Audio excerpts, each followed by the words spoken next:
평생을 흙과 함께 살아가시던 할머니께서 돌아가셨다. 거칠고 갈라진 손으로 내 손을 꼭 잡고 마지막 숨을 내쉬던 그 순간 내 세상의 일부도 함께 무너져 내리는 기분이었다. 할머니의 장례식장은 평생 성실하게 살아오신 삶을 증명하듯 찾아온 조문객들로 붐볐지만 정작 남겨진 우리 가족들의 마음속은 텅 빈 공허함과 슬픔뿐이었다. 슬픔이 채 가시지도 않은 장례식장 구석의 작은 방, 할머니가 남기신 얼마 안 되는 유산인 과수원 땅과 낡은 시골집의 처분을 두고 친척들 사이에 묘한 침묵이 흐르기 시작했다. 솔직히 말해서 돈 앞에서는 피를 나눈 형제도 남보다 못하게 변한다는 말을 워낙 많이 들어왔기에 내심 걱정이 앞섰다. 우리 부모님은 평생 법 없이도 살 만큼 순박한 분들이셨고 이런 재산 싸움에는 통 소질이 없는 분들이었기 때문이다. 바로 그 순간 무거운 침묵을 깨고 삼촌 박태성이 앞으로 걸어 나왔다. 삼촌은 대도시에서 대학까지 졸업하고 번듯한 직장을 다니는 우리 집안에서 가장 유식하고 깔끔한 사람이었다. 늘 단정한 정장 차림에 온화한 미소를 짓고 있어서 친척들 사이에서도 평판이 아주 좋았다. 삼촌은 깊은 한숨을 쉬더니 품 안에서 미리 준비해온 서류 한 장을 꺼내 테이블 위에 올려놓았다. 그것은 놀랍게도 상속 포기각서였다. 삼촌은 주위 사람들을 부드러운 눈빛으로 둘러보며 나지막한 목소리로 말했다. 형님, 그리고 형수님. 저는 대도시에서 자리 잡고 살고 있으니 이 과수원 땅과 집은 전혀 필요 없습니다. 평생 할머니 곁에서 굳은 일 다하며 효도한 건 형님네 가족이잖아요. 그러니 재산은 당연히 우리 조카 민우에게 물려주는 게 맞습니다. 저는 단돈 1원도 받을 생각이 없으니 걱정하지 마세요. 삼촌의 목소리는 너무나 청렴하고 단호해서 그 어떤 거짓도 없어 보였다. 그 말을 들은 나와 부모님은 가슴 깊은 곳에서 뜨거운 감동이 밀려왔다. 요즘 세상에 이렇게 거대한 땅과 재산을 아무런 대가 없이 포기할 사람이 어디 있겠는가? 역시 우리 삼촌은 겉모습만 번지르르한 게 아니라 속도 깊고 가족을 끔찍이 아끼는 사람이라며 속으로 몇 번이나 삼촌을 존경하고 또 고마워했다. 어머니는 눈시울을 붉히며 삼촌의 손을 잡았고 아버지는 삼촌의 어깨를 툭툭 치며 고마움을 전했다. 삼촌의 배려 덕분에 복잡할 줄만 알았던 유산 문제는 너무나 아름답고 평화롭게 마무리되는 듯 했다. 장례식이 모두 끝나고 나는 할머니의 온기가 아직 남아있는 시골집 방으로 들어갔다. 오래된 장롱을 열고 할머니가 남기신 물건들을 하나씩 정리하기 시작했다. 낡은 옷가지들과 평생 쓰시던 돋보기 안경을 보며 눈물을 훔치던 중 장롱 가장 깊숙한 곳에서 할머니가 매일같이 지출을 기록하시던 낡은 가계부 한 권이 눈에 들어왔다. 할머니의 삐뚤빼뚤한 글씨를 보며 추억에 잠겨 가계부를 한 장 한 장 넘기던 그때였다. 가계부 맨 뒷장, 두꺼운 표지 사이에 숨겨져 있던 낡은 종이 한 장과 함께 겉면에 아무런 글씨도 적혀있지 않은 의문의 서류 뭉치가 바닥으로 툭 떨어졌다. 그 서류를 집어든 순간 왠지 모를 불길한 예감이 온몸을 감싸 안았다. 할머니의 방은 주인이 떠난 지 며칠이 지났음에도 여전히 특유의 낡은 종이 냄새와 오래된 옷가지 향이 짙게 남아있었다. 나는 침대 옆 작은 협탁서랍 깊숙한 곳에서 발견한 낡은 가계부를 손에 쥐고 있었다. 처음에는 그저 할머니가 평생을 살아가며 적어내려간 소박한 지출 기록일 마냥 생각했다. 몇 월 며칠, 콩나물값 얼마, 생선값 얼마, 그런 소소하고 눈물겨운 흔적들 말이다. 하지만 책장을 한 장 한 장 넘길수록 내 손끝은 서서히 떨려왔다. 이것은 단순한 가계부가 아니었다. 가계부의 뒷장으로 갈수록 가계부 본연의 기능은 사라지고 가족들에게는 단 한 번도 공개된 적이 없는 할머니의 비밀스러운 메모들이 삐뚤빼뚤한 글씨로 빽빽하게 적혀 있었다. 태성이가 또 돈을 달라고 찾아왔다. 이번에는 과수원 땅을 담보로 대출을 받으라고 나를 협박한다 같은 충격적인 내용들이 눈에 들어왔다. 심지어 최근 날짜의 메모에는 태성이가 가져간 서류들이 너무 무섭다. 내가 죽으면 내 전 재산이 다 그 녀석에게 갈지도 모른다라는 절망적인 문장까지 적혀 있었다. 가슴이 쿵쾅거렸다. 내 머릿속에서 완벽하고 청렴했던 박태성 삼촌의 이미지가 조금씩 금이 가며 무너져 내리기 시작했다. 삼촌은 장례식장에서 그토록 초연한 척 모든 상속을 나에게 양도하겠다며 법적 서류까지 흔들지 않았던가. 그 가식적인 미소 뒤에 도대체 무슨 뱀 같은 대가리를 숨기고 있었던 걸까?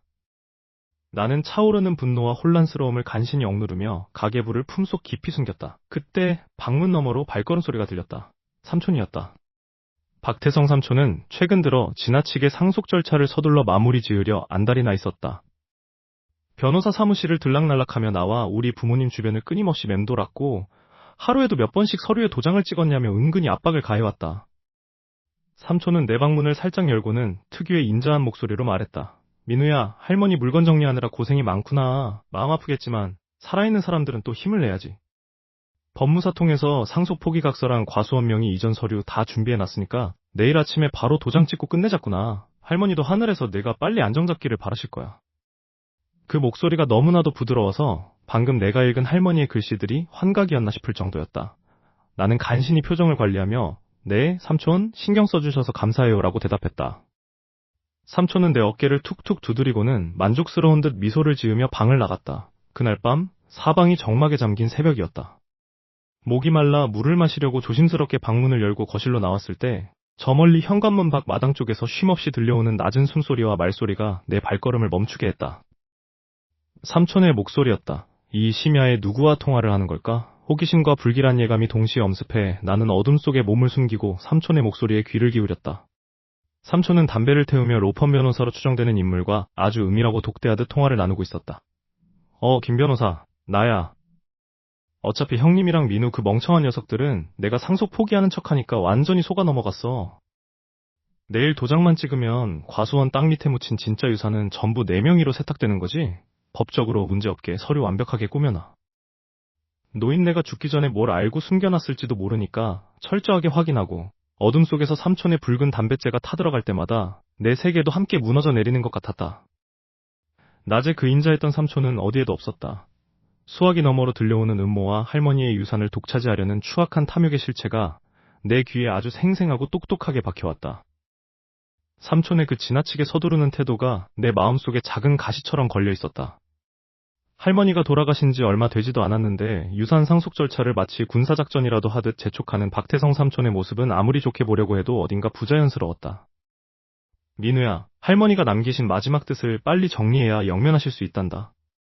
내 어깨를 다독이던 그의 손길은 따뜻했지만 그 너머로 언뜻 비친 눈빛은 왠지 모르게 차갑고 조급해 보였다. 삼촌이 돌아간 늦은 밤 나는 결국 할머니의 방으로 향했다. 매캐한 먼지 냄새와 할머니가 생전에 쓰시던 파스 냄새가 옅게 남아있는 방 안에서 나는 할머니의 유품들이 담긴 낡은 상자들을 본격적으로 뒤지기 시작했다.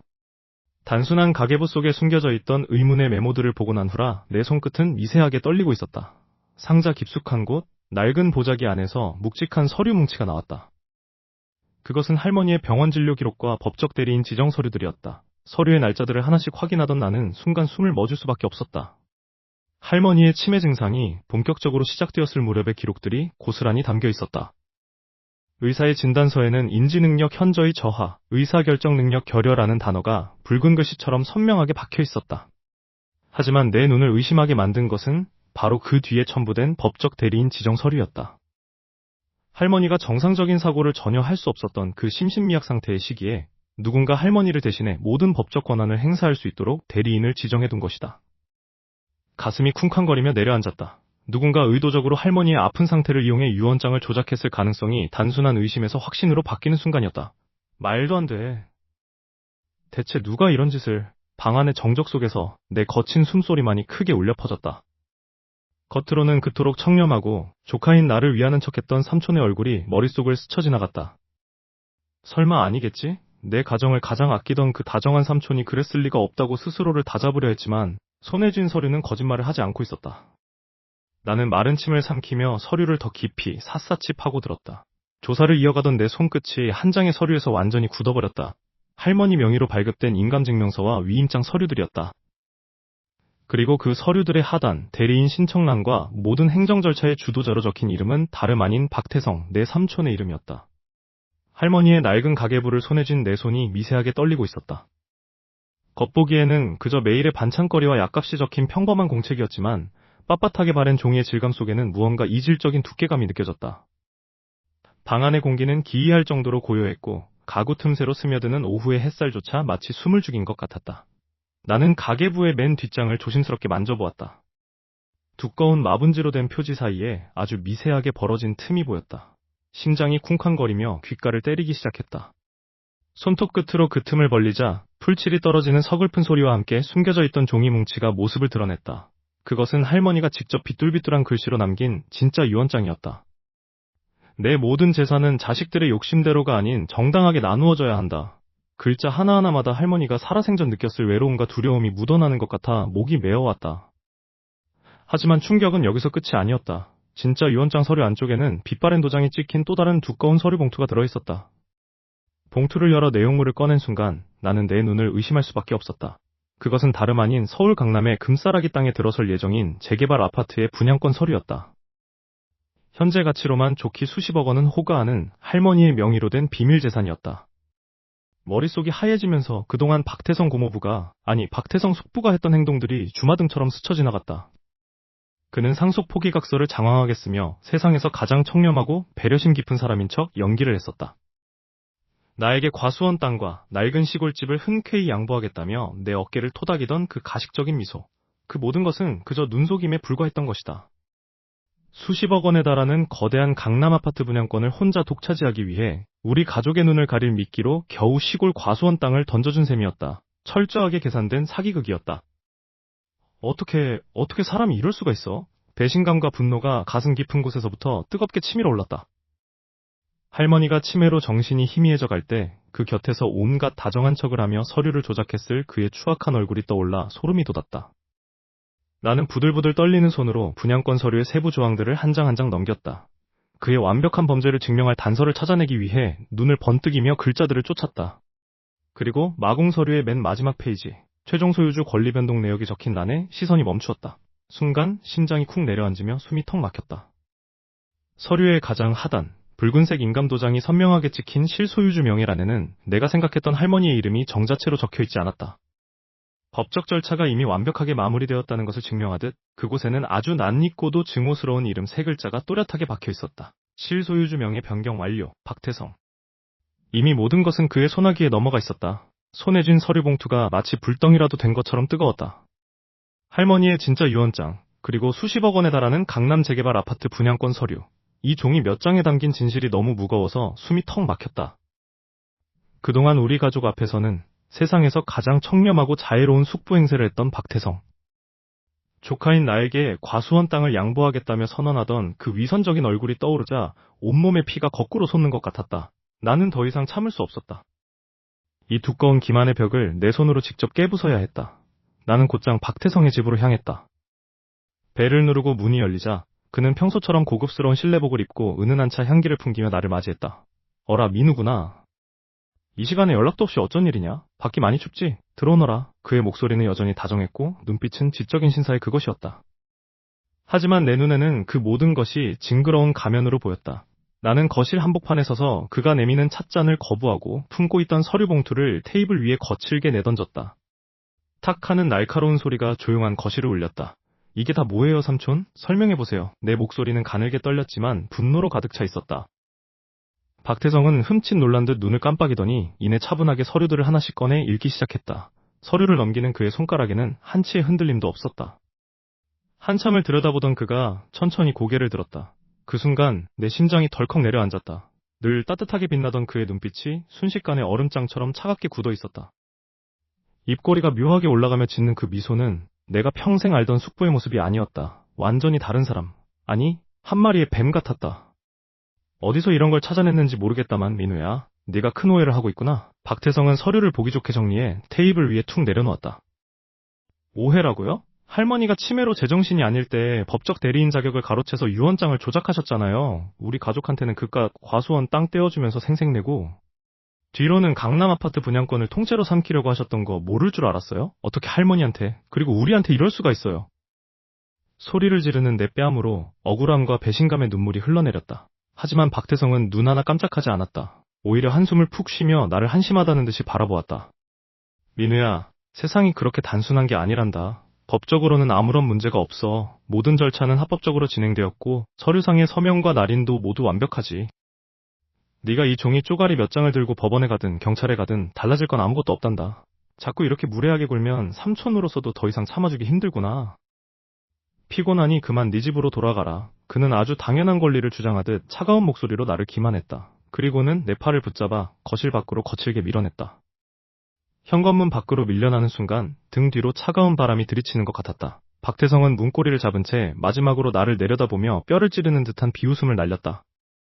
착각하지 마라, 민우야. 고작 내까짓 게 뭘 할 수 있겠냐. 세상은 돈과 힘이 있는 사람의 편이란다. 쾅 하는 굉음과 함께 현관문이 굳게 닫혔다.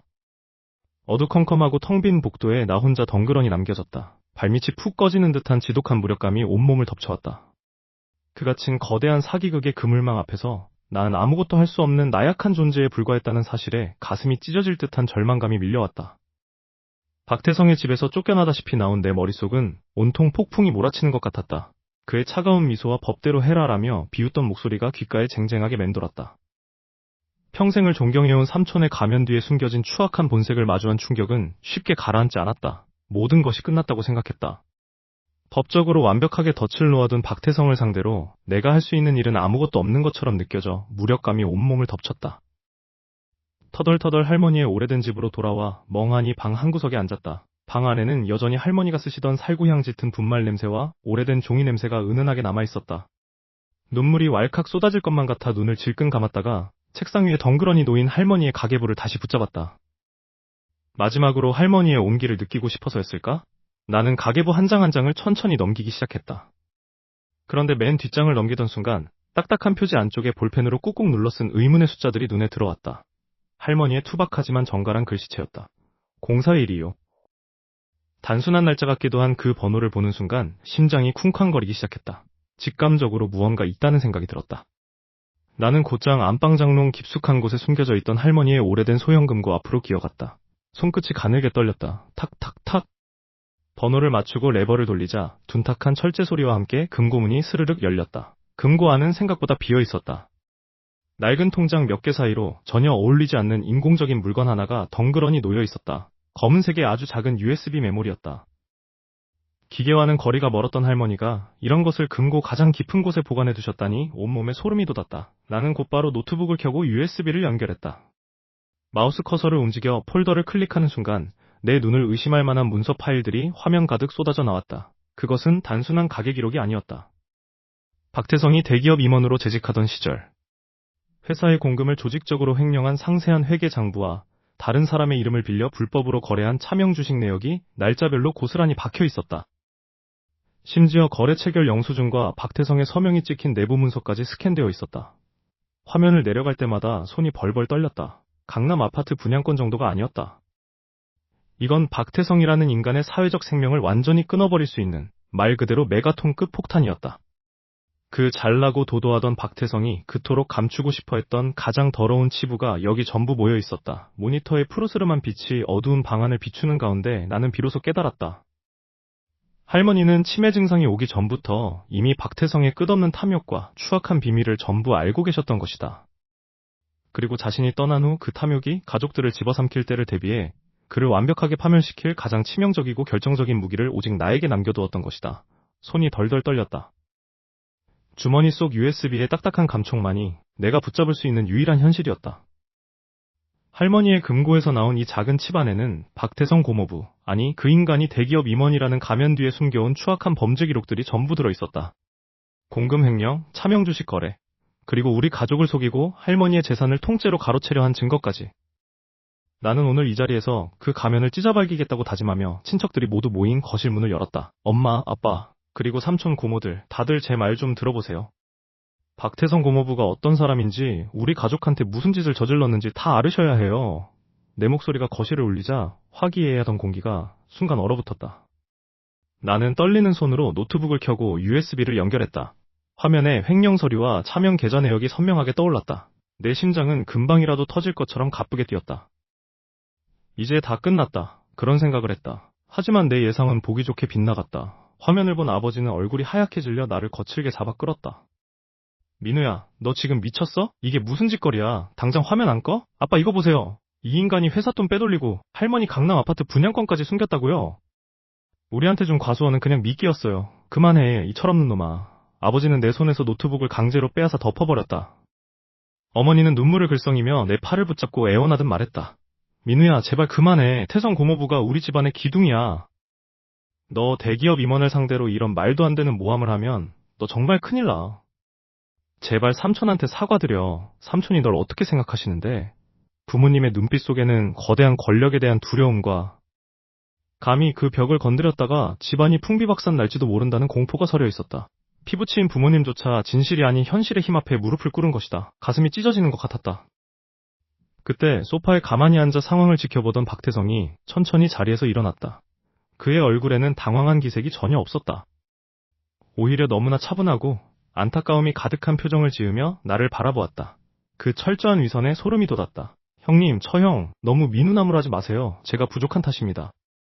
박태성이 깊은 한숨을 쉬며 다정한 목소리로 말을 뗐다. 민우야, 내가 할머니가 돌아가시고 나서 상실감이 크고 유산에 대해 서운한 마음이 있다는 건 잘 안다. 그래서 내가 너에게 과수원 땅과 집까지 전부 양보하지 않았니? 그런데 이렇게까지 없는 사실을 지어내서 나를 모함할 줄은 정말 몰랐구나. 뭐라고요? 지어내? 이 서류들이 다 가짜라는 겁니까? 내가 소리를 질렀지만 박태성은 눈 하나 깜짝하지 않고 친척들을 향해 돌아섰다. 사실 민우가 얼마 전부터 저를 찾아와 협박을 했습니다. 할머니가 남기신 강남 재개발 아파트 분양권이 더 있다면서 그걸 자기 명의로 넘겨주지 않으면 제 회사 생활을 망쳐놓겠다고요. 저 컴퓨터 전공한 민우가 만든 조작된 서류들을 좀 보세요. 얼마나 정교합니까? 저를 무너뜨려서 할머니의 유산을 혼자 다 차지하려는 속셈인 거지요. 제가 제 가족들에게 어떻게 그런 짓을 하겠습니까? 박태성의 목소리에는 묘한 설득력이 있었다. 대기업 임원이자 늘 집안의 대소사를 챙기던 완벽한 사람의 입에서 나온 말은 방황하는 청년의 외침보다 훨씬 무거웠다. 친척들의 시선이 순식간에 차갑게 변하기 시작했다. 민우, 너 진짜 실망이다. 태성 고모부가 너한테 어떻게 잘해줬는데 돈에 눈이 멀어 고모부를 협박해? 세상에, 얼굴 빤빤하게 들고 친척들 앞에서 거짓말을 한 거였어? 정말 무서운 애네. 형님, 민우 교육을 어떻게 시키신 겁니까? 할머니 돌아가시자마자 유산 더 먹으려고 고모부를 범죄자로 몰아가다니요. 사방에서 날카로운 비난이 화살처럼 날아와 내 가슴에 박혔다. 삼촌들도 고모들도 심지어 나를 믿어줘야 할 부모님조차 고개를 돌린 채 나를 원망스러운 눈빛으로 바라보았다. 거실 안의 모든 공기가 나를 숨막히게 압박해왔다. 진짜 범죄자는 저기 서서 비열한 미소를 짓고 있는데 순식간에 나는 돈에 미쳐 가족을 배신하고 은혜를 원수로 갚는 배은망덕한 괴물이 되어 있었다. 뒤를 돌아보았지만 내 편은 단 한 사람도 없었다. 가족들마저 저를 외면했을 때 정말 세상이 통째로 무너져 내리는 것만 같았습니다. 가장 믿고 의지했던 부모님마저 작은아버지가 짜놓은 완벽한 프레임에 속아 도리어 저를 불효자 취급하며 다그치셨으니까요. 민우야, 네가 유산에 탐이 나서 눈이 뒤집힌 게 아니고서야 어떻게 숙부님을 그렇게 모함할 수가 있니? 당장 가서 무릎 꿇고 사죄드려.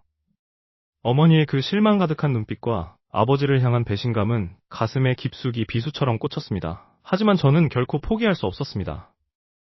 홀로 외롭게 투병하다 돌아가신 할머니가 남기신 진짜 뜻이 저 사악한 인간의 손에 의해 이대로 영영 묻히게 둘 수는 없었기 때문입니다.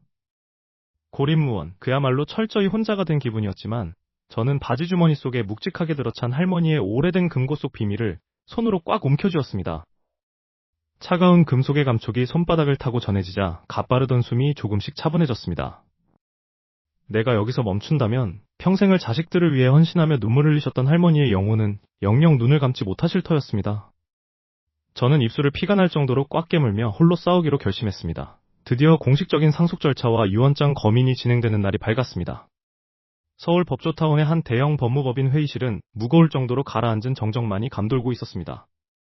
커다란 마호가니 테이블을 중심으로 친척들과 변호사들이 엄숙한 표정으로 자리를 채우고 있었죠. 그리고 그 중심, 가장 상석에는 작은아버지 박태성이 앉아 있었습니다. 그는 여전히 겉으로는 슬픔에 잠긴 안타까운 효자이자 집안의 대소사를 책임지는 든든한 기둥인 척 온화하고 엄숙한 표정으로 대리인들과 서류를 검토하고 있더군요. 그 가식적이고 역겨운 미소를 보는 순간 속에서 뜨거운 피가 거꾸로 솟구치는 것 같았습니다. 철컥하는 소리와 함께 제가 회의실 문을 거칠게 열고 들어가자 순간 방 안의 모든 공기가 일시에 얼어붙었습니다. 회의실 안에 있던 변호사들과 친척들의 시선이 일제히 문가에선 저에게로 쏠렸습니다. 작은아버지의 단정한 눈썹이 아주 미세하게 경련하듯 꿈틀거렸지만 이내 그는 특유의 포커페이스를 유지하며 부드러운 목소리로 저를 타일렀습니다. 민우야, 여기가 어느 자리라고 함부로 연락도 없이 들어오는 거냐? 부모님께 말씀드리고 집에서 조용히 자숙하고 있으라 했을 텐데. 저는 그의 기만적인 부드러움에 흔들리지 않고 테이블 앞으로 한 걸음 한 걸음 당당하게 걸어갔습니다. 심장이 터질 것처럼 쿵쾅거려 귀가 먹먹해질 지경이었지만 목소리만큼은 그 어느 때보다 차갑고 단호하게 내질렀습니다. 이 상속 절차는 원천 무효입니다. 지금 작은아버지가 들고 계신 그 법적 대리인 지정 서류와 할머니의 유언장은 전부 조작된 거니까요. 제 말이 끝나기가 무섭게 회의실 안은 거센 웅성거림으로 가득 찼습니다. 담당 변호사는 당황한 듯 안경을 고쳤으며 급히 서류를 뒤적였고 친척들은 저를 마치 미친 사람 보듯 쳐다보며 수군거렸습니다. 하지만 저는 눈 하나 깜짝하지 않고 품 안에서 할머니의 진짜 병원 진료 기록과 심신미약 상태를 증명하는 감정 서류들을 테이블 위로 강하게 내던졌습니다. 서류들이 탁 소리를 내며 사방으로 흩어졌습니다. 할머니께서 치매 증상으로 인해 정상적인 인지 능력을 완전히 상실하셨을 때 작은아버지는 그걸 악용해 강제로 법적 대리인 자격을 취득하셨습니다. 그리고 가족들 눈을 속인 채 뒤에서는 수십억 원의 가치가 있는 강남 재개발 아파트 분양권을 통째로 가로채셨죠. 우리 가족들에게 과수원 땅과 집을 물려주겠다고 선언하며 청렴한 척 가식을 떤 건 그 뒤에 숨겨진 거대한 재산 탈취 행각을 숨기기 위한 비열한 미끼였을 뿐입니다. 순간 회의실 안은 쥐죽은 듯한 침묵 속에 휩싸였습니다.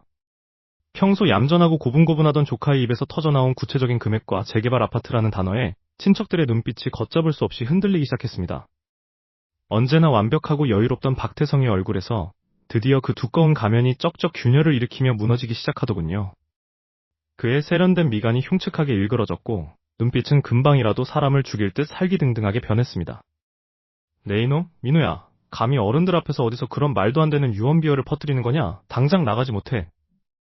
그가 자리에서 벌떡 일어나며 대리석 테이블을 거칠게 내리쳤습니다. 쾅 하는 굉음이 회의실을 울렸고 그는 당황한 기색을 숨기지 못한 채 다급하게 인터폰을 향해 손을 뻗으며 밖을 향해 질렀습니다. 경비!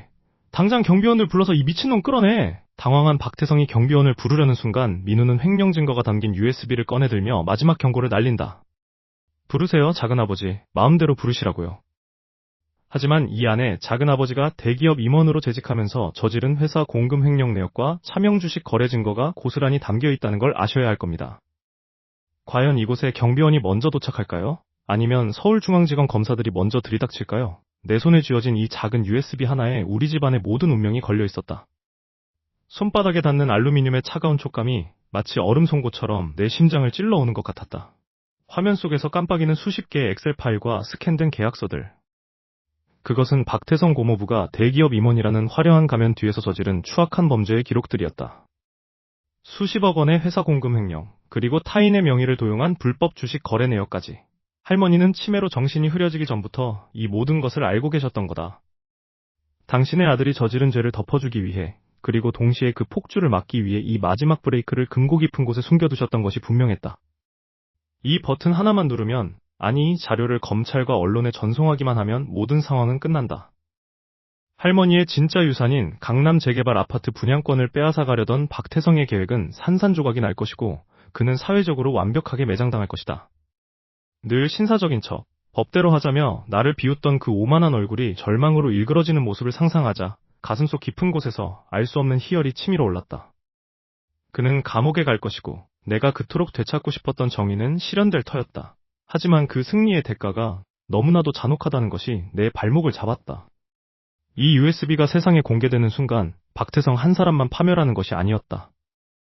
그를 집안의 기둥이자 유일한 자랑거리로 여기며 살아온 우리 부모님, 그리고 아무것도 모른 채 아버지를 존경해온 사촌 동생들의 삶까지 통째로 지옥 구덩이에 굴러 떨어지게 된다. 집안은 돌이킬 수 없을 정도로 풍비박산이 날 것이고 친척들은 서로를 원망하며 평생을 증오 속에서 살아가게 될 것이다. 과연 가족을 완전히 파멸시키면서 얻어낸 정의를 진정한 승리라고 부를 수 있을까? 할머니가 진정으로 바라셨던 결말이 과연 이런 피비린내 나는 비극이었을까? 창밖으로 들이치는 서늘한 밤바람이 내 뺨을 스쳤지만 내 등 뒤는 식은땀으로 축축하게 젖어들었다. 마우스를 쥔 손가락이 미세하게 떨렸다. 클릭 한 번이면 모든 것을 바로잡을 수 있지만 동시에 모든 것을 잃게 된다. 정의를 위해 가족을 버려야 하는가, 아니면 가족을 위해 이 거대한 추악함을 눈감아 주어야 하는가. 거칠어진 내 숨소리만이 어두운 방 안을 가득 채우고 있었다. 민우는 과연 이 USB를 세상에 공개하여 박태성을 파멸시켜야 할까요? 아니면 가족이라는 이름으로 묻어두어야 할까요?